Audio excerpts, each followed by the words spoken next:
The start of the George Zimmerman trial now less than 1 week away. News 13's Caroline Rowland's taking a look at the tale of two sizes. The initial impression of a grown man versus a young teenager, and then the numbers.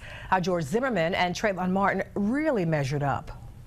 The initial details following the shooting death of 17-year-old Trayvon Martin painted a picture of a grown Zimmerman towering over an adolescent Martin.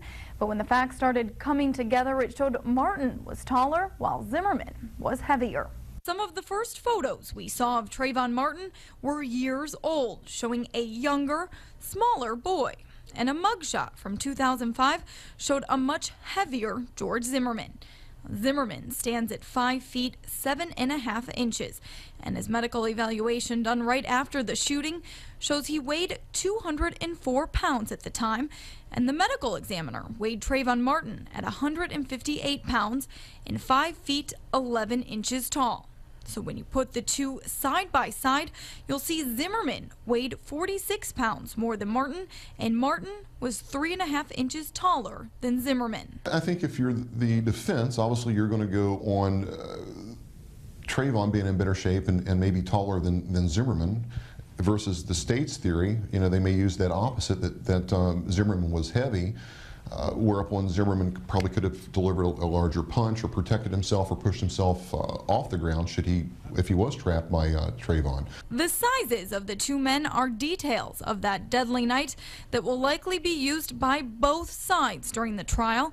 Zimmerman claims Trayvon punched him to the ground after the two exchanged words. Then the teen repeatedly slammed his head into the sidewalk.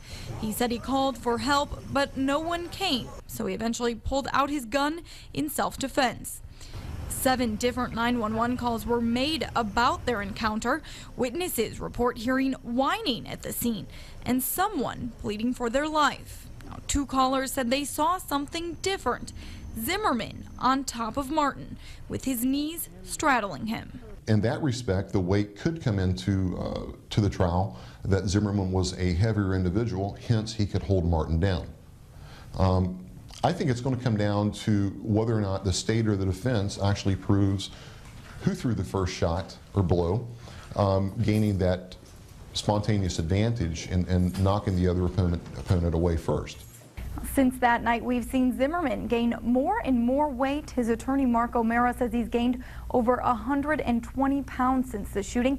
He says in part because of stress and also being in hiding. Reporting in the studio, Caroline Rowland, News 13.